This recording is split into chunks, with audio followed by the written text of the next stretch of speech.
Oke, baik. Assalamualaikum warahmatullahi wabarakatuh. Kami di sini dari kelompok 2 akan mempresentasikan tugas untuk matkul sistem IoT. Di sini kami sudah memilih tema ataupun judul yakni adalah weather station. Adapun mungkin perkenalan terlebih dahulu, perkenalkan nama saya Teguh Patriananda, NIM 11022223051. Baik, langsung saja untuk selanjutnya, karena tadi kami sudah memilih tema dan judul yang tentang weather station.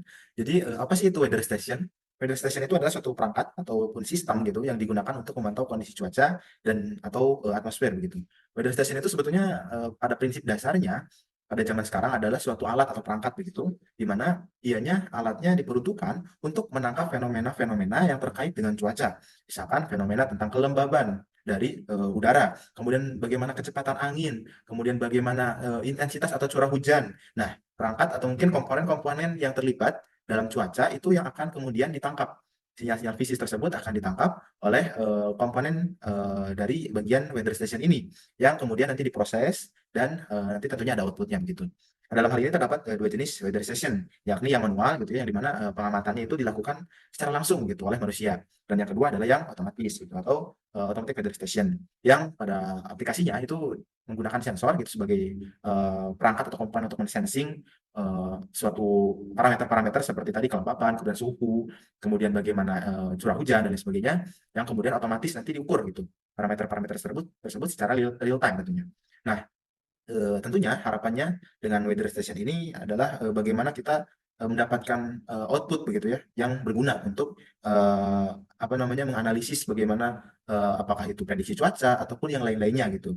Di mana output tersebut didapatkan dari input yang tadi yang disensing oleh sensor-sensor yang sudah saya jelaskan di awal.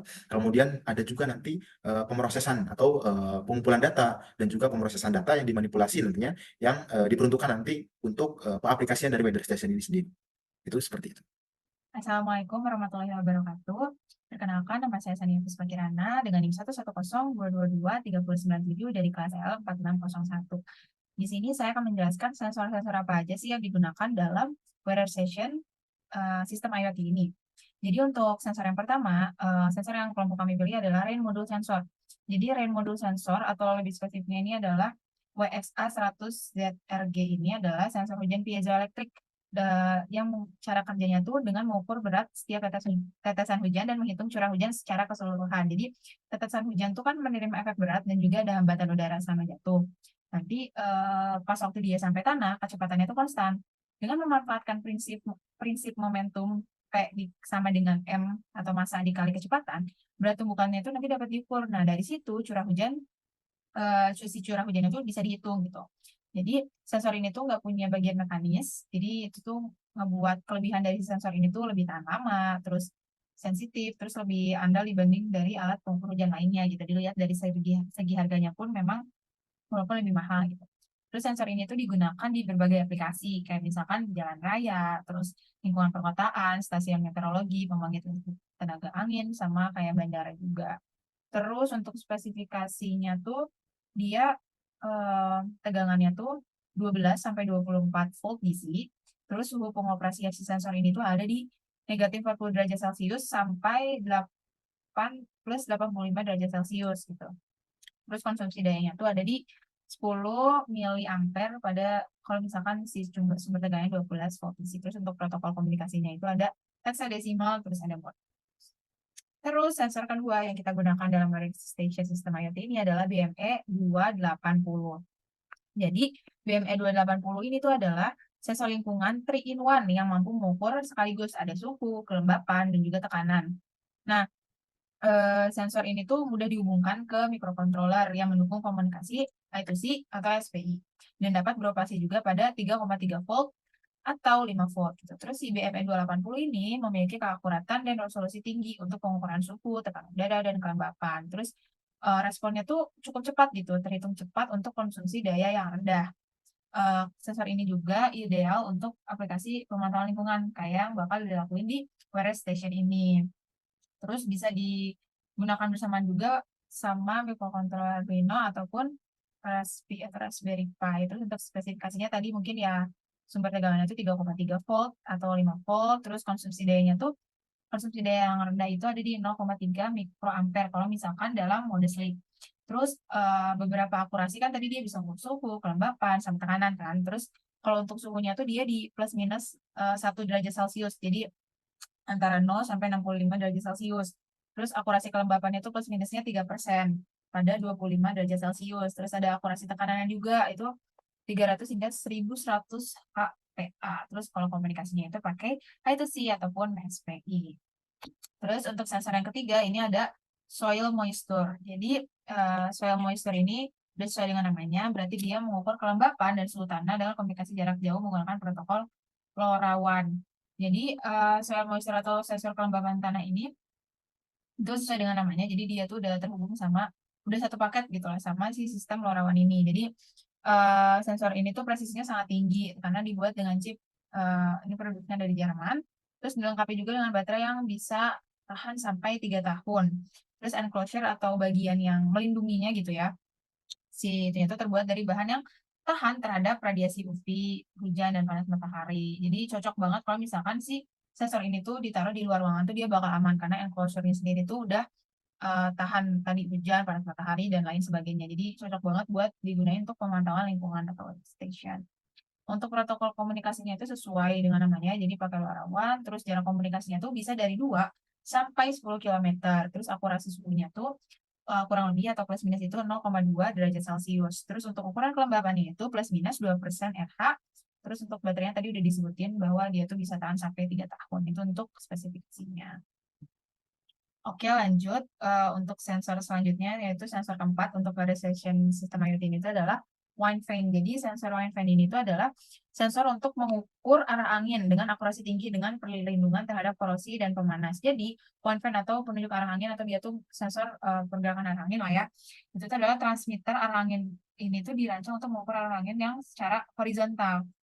Data hasil pengukuran nanti itu bakal dikirimin sebagai sinyal analog. Terus dapat digunakan dalam berbagai instrumen tampilan atau kayak sistem kontrol proses gitu. Terus si one fan ini dilengkapi pemanas elektronik. Jadi kalau misalkan suhunya terlalu dingin, misalkan di dataran tinggi, itu dia tetap berfungsi. Terus kalau di sini kan ini produksi luar. Sebetulnya pemanas ini tuh berfungsinya sebab kalau misalkan di negara-negara Eropa sana kan dinginnya tuh dingin banget. Jadi bisa sampai ngebentuk es gitu ya. Jadi bagus banget. Tapi kan mungkin kalau di Indonesia nggak bakal separah itu, paling untuk mencegah biar nggak dingin aja gitu si alatnya. Terus bahan luarnya terbuat dari aluminium tahan karat yang dilindungi juga dengan lapisan anodik dan sensor. Nantinya itu si sensornya tuh bakal ngedeteksi arah angin dengan menggunakan sensor magnetoresistansi atau disebut juga TMR untuk mendapatkan sinyal sinusoidal yang dihitung oleh mikrokontroler terus menjadi arah angin. Jadi dihitung sedemikian rupa si sinyal analog tadi yang udah didapati sama sensor, terus nanti dihitung oleh mikrokontroler jadi arah angin. Terus sensor yang terakhir untuk sistem weather station IoT ini itu adalah hygroclip. Jadi hygroclip ini itu adalah sensor kelembapan dan suhu yang dapat menghitung titik embun atau titik buku. Jadi sensor hygroclip ini tuh mengukur kelembaban relatif dan suhu serta menghitung titik embun. Nah, jadi sensornya itu kalau misalkan dilihat dari spesifikasinya, dia tuh memiliki outputnya tuh bisa disesuaikan, bisa kayak 1 volt, 5 volt, sama 10 volt. Jadi bisa dikonfigurasikan juga melalui perangkat lunak. Terus si hygroclip ini tuh punya presisi yang tinggi juga, dilihat dari harganya. Kalau nggak salah tuh 10 atau 6 juta, saya lupa. Tapi emang cukup mahal juga, makanya presisinya itu tinggi. Terus stabilitas jangka panjang itu bakal baik banget. Terus sensornya itu dilengkapi interface atau antarmuka digital untuk kalibrasi dan pemrosesan pengukuran. Jadi cocoknya tuh buat aplikasi di industri gitu yang butuh akurat tinggi. Terus udah paling itu aja untuk hygroclip. Karena hygroclip ini merupakan sensor terakhir gitu ya. Jadi kurang lebih ada 5 sensor, yaitu yang pertama tadi kan rain modul, terus ada BME 280, terus ada soil moisture, terus ada wind vane, sampai yang terakhir itu hygroclip. Jadi masing-masing masing-masing sensor ini tuh eh, punya fungsinya masing-masing gitu ya untuk parameter lingkungan seperti hujan, kelembapan tanah, arah angin, suhu, tekanan, dan kelembapan gitu yang dapat diukur secara akurat. Jadi sensor-sensor inilah yang menurut saya dan kelompok kami butuhkan untuk weather station sistem IoT ini. Mungkin sekian penjelasan dari saya. Mohon maaf bila ada kesalahan. Wassalamualaikum warahmatullahi wabarakatuh. Mungkin akan dilanjutkan oleh teman. Assalamualaikum warahmatullahi wabarakatuh. Halo semuanya, perkenalkan aku Nurlina Sari dengan NIM 110 Nah, di sini aku akan menjelaskan mengenai aktuator pada workstation. Sebelumnya, kenapa sih perlu aktuator di workstation ini? Nah, jadi aktuator itu biasanya sebenarnya sih di beberapa workstation itu tidak menggunakan aktuator, tapi ada juga yang sebenarnya juga menggunakan aktuator. Nah, contohnya beberapa seperti yang akan aku jelaskan pada kali ini. Nah, yang pertama itu adalah fan. Sebenarnya apa sih kegunaan fan dan kenapa kita harus pakai fan? Kayak gitu. Yang pertama, kalau kita lihat dari pengertian di sini, kipas itu digunakan itu untuk menjaga suhu di sekitar sensor dan perangkat elektronik lainnya agar tidak terlalu panas atau overheat. Nah, seperti yang sudah dijelaskan tadi, jadi si kipas ini itu sebenarnya kan fungsi kipas ini kan jatuhnya itu kayak ini kan komponen mekanis yang menghasilkan aliran udara. Nah, jadi karena dia ini menghasilkan udara, jadi itu tuh bisa dimanfaatkan untuk menstabilkan suhu pada komponen elektronika atau misalnya seperti microcontroller yang dipakai pada workstation. Karena kan workstation ini kan biasanya kan taruhnya kan di outdoor kan, dan itu kan benar-benar yang terpapar sinar matahari atau berbagai cuaca lainnya gitu. Semisal kena terpapar sinar matahari yang cukup terik gitu kan. Komponen elektronika ini atau microcontroller itu kan nantinya kan akan panas atau overheat. Jadi untuk meminimalisir adanya itu, kita bisa menggunakan fan ini untuk menstabilkan suhunya supaya tidak overheat. Kayak gitu. Nah, selanjutnya itu ada relay. Nah, apa sih relay dan kenapa kita harus pakai relay?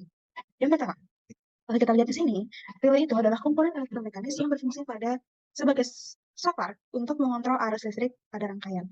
Nah, singkatnya, si relay ini itu pokoknya sebagai saklar untuk si fan-nya. Kenapa yang dipakai itu untuk si fan-nya?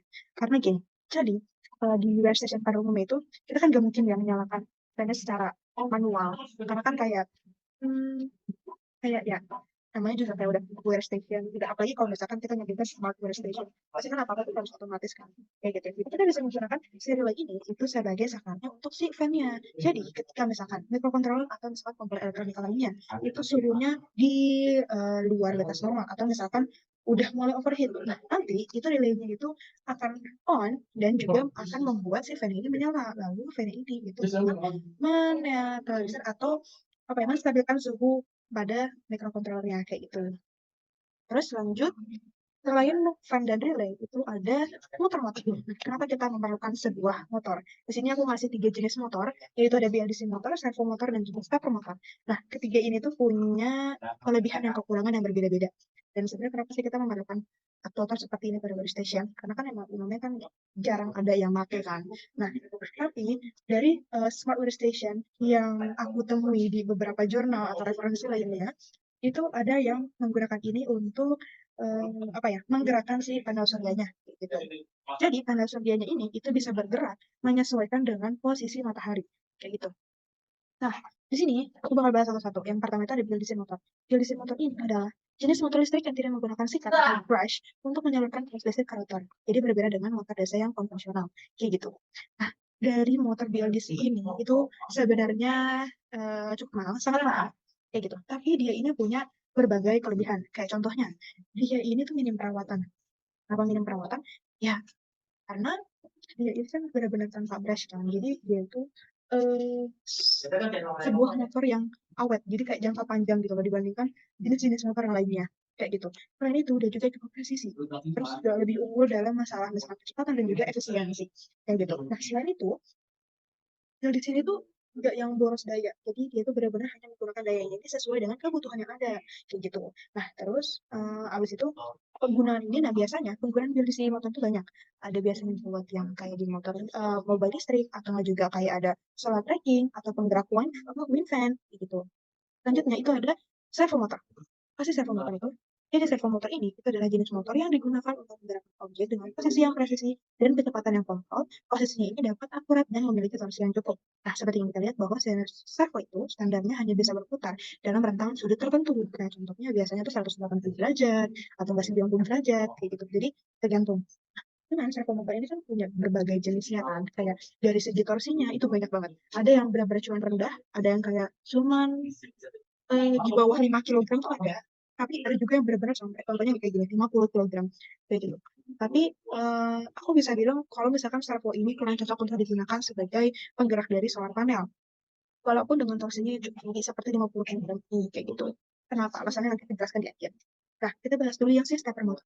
Stepper motor ini itu merupakan jenis motor listrik yang bergerak dalam langkah diskrit atau stepnya. Jadi setiap langkah dari step ini itu akan mewakili pergerakan rotasi pada sudut tertentu. Jadi motor ini itu mampu mengontrol posisinya dengan sangat-sangat presisi tanpa memerlukan umpan balik atau close loop, meskipun ada juga variabel stepper yang ada umpan baliknya gitu.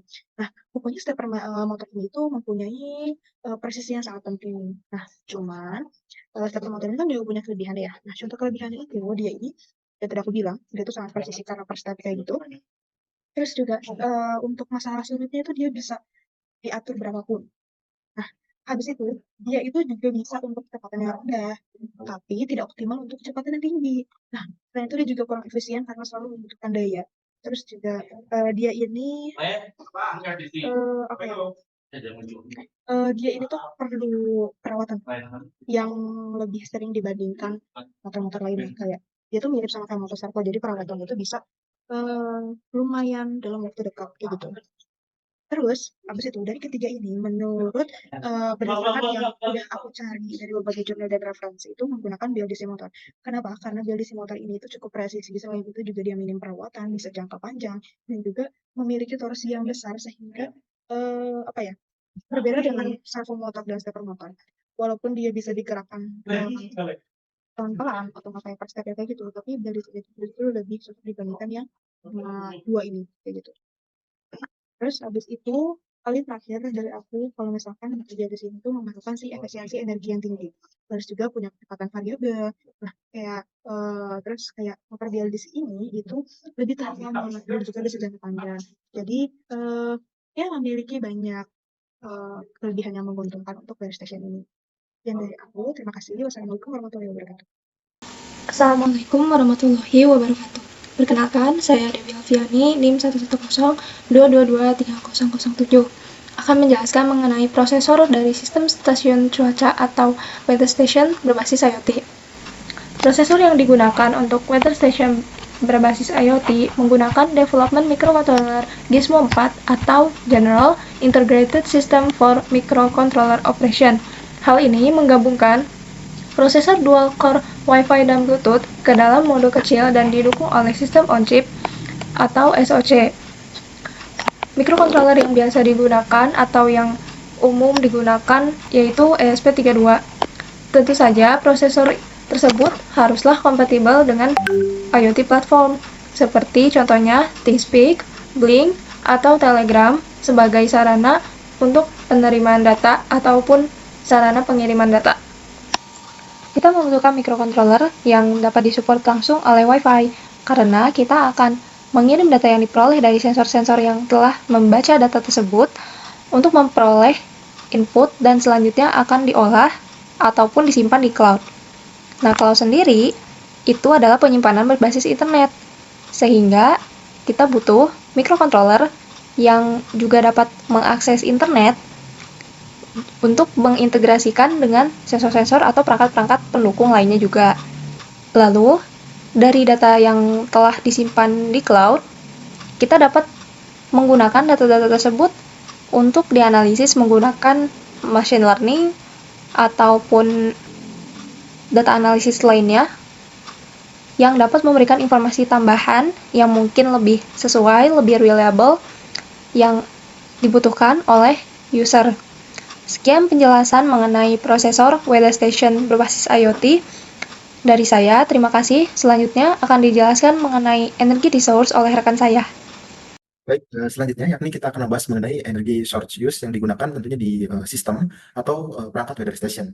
Sebetulnya pada dasarnya weather station itu sangat marak menggunakan solar panel yang akan kita bahas saat ini sebagai sumber energinya. Tapi ada beberapa juga sumber energi lain yang biasanya digunakan di atau untuk perangkat weather station.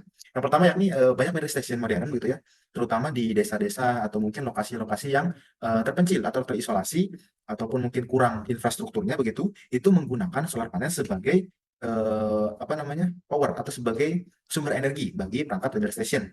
Nah, tentunya ada juga beberapa pertimbangan begitu yang menjadikan solar panel ini digunakan gitu atau penggunaan solar panel ini tentunya ada pertimbangannya gitu. Yang pertama yakni adalah karena efisien gitu.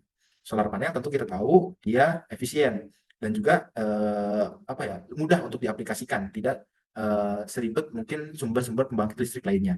Kemudian yakni adalah mudah dirawat. Seperti yang kita tahu juga penggunaan solar panel juga itu mudah untuk dirawat. Gitu. Hanya solar panel, kemudian disediakan baterai gitu, kemudian ada kontrolernya yang nanti akan disambungkan begitu ke perangkat-perangkat yang membutuhkan sumber energi.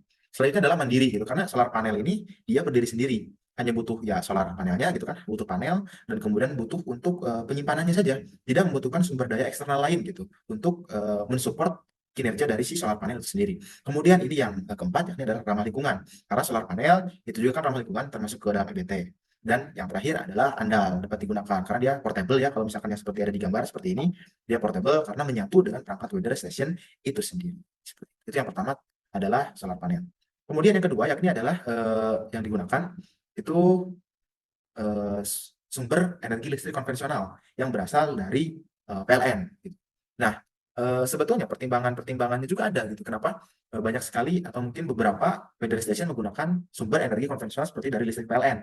Di lokasi yang lebih terjangkau gitu kan, menggunakan listrik jaringan yang ada, yang sudah terinstalasi baik di gedung ataupun tempat-tempat yang mungkin ada listrik PLN, itu bisa langsung disambungkan ke dalam perangkat dari si weather station itu sendiri. Pertimbangan penggunaan listrik PLN itu adalah sebagai berikut. Di antaranya adalah pertama, ketersediaan, dayanya stabil karena tadi penyedianya adalah PLN. Karena stabil ada beberapa juga faktornya, dari cuaca dan tidak terpengaruh gitu dengan cuaca. Kemudian dari banyak halnya juga. Nah, dia stabil. Kemudian dayanya lebih besar gitu. Ketika kemudian ada pengembangan dari weather station yang membutuhkan input power yang lebih besar, listrik konvensional lebih memungkinkan untuk mendukung dari pengembangan tersebut. Makanya dayanya lebih besar. Kemudian pengelolaan dan monitoring mudah ya. Listriknya sudah terinstalasi di gedung ataupun di bangunan, ya sudah gitu, tinggal disalurkan saja gitu ke dalam perangkat weather station. Dan yang terakhir itu tidak bergantung pada kondisi cuaca, yang kemudian nanti dayanya itu akan stabil gitu, tidak seperti yang tadi solar panel. Nah, kalau dia panas bagus gitu kan, input powernya akan besar. Kalau misalkan mendung nanti akan cenderung lebih kecil. Sebetulnya masih banyak lagi untuk sumber-sumber energi lain juga, bisa dari misalkan pembangkit listrik tenaga angin ataupun daerah-daerah yang berpotensi gitu untuk dilakukan pengembangan atau sumber energi baru terbarukan gitu ya, untuk mensupport dari perangkat weather station. Tapi di sini kita ambil dua saja, yakni ada listrik konvensional dan juga tadi solar panel yang lebih umum. Kemudian bagaimana sih prinsip kerja dari weather station? Sebagaimana sistem pada umumnya, weather station juga sama.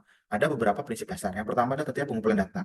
Weather station menggunakan beberapa perangkat sensor yang sudah teman saya jelaskan tadi untuk mengukur tentunya parameter cuaca yang akan dianalisis di tahap berikutnya.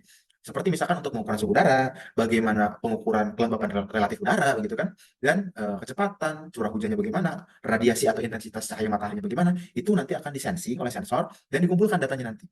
Setelah kemudian nanti dikumpulkan datanya, maka nanti akan masuk kepada proses data atau pemrosesan data yang ada di situ namanya unit pengendali atau data logger gitu ya, untuk pengumpulan sumber data ini. Biasanya di situ terdapat suatu konversi gitu, sinyal dari misalkan sensor yang misalkan formatnya apa menjadi sensor menjadi data yang kemudian dapat dibaca atau disesuaikan di situ. Bagaimana interpretasi dari data-data yang masuk dari sensor, entah itu dari analog ke digital atau seperti pemrosesan sinyal pada umumnya. Kemudian dilanjut nanti akan ada penyimpanan data. Nah, untuk weather station gitu, biasanya itu sebagaimana tema kita IoT, itu nanti datanya itu akan masuk ke dalam cloud atau server. Yang mana biasanya kalau misalkan komponen atau perangkat-perangkat seperti weather station itu tidak memerlukan topologi atau tidak ada step by step misalkan dari personal network, local network, berwide area network. Biasanya pada kasus-kasus tertentu, balik lagi kepada konteks bagaimana perangkat ini dibutuhkan, itu langsung ke wide area network karena lebih cepat gitu. Tapi misalkan di beberapa kasus itu ada juga yang mempunyai protokol-protokol atau mereka mengcustom sendiri bagaimana prinsip kerjanya. Itu seperti itu. Jadi ada penyimpanan datanya. Selanjutnya nanti ada pengiriman data. Nanti disimpan gitu kan. Baru nanti ada proses pengiriman data. Nah, untuk weather station tadi ya, dia akan sudah misalkan terkumpul gitu kan, disimpan datanya. Nanti ada pengiriman datanya dari server pusat gitu misalkan. Nanti masuk ke transmisi radio atau mungkin yang lain sebagainya atau internet gitu. Nanti ada pengiriman data di situ.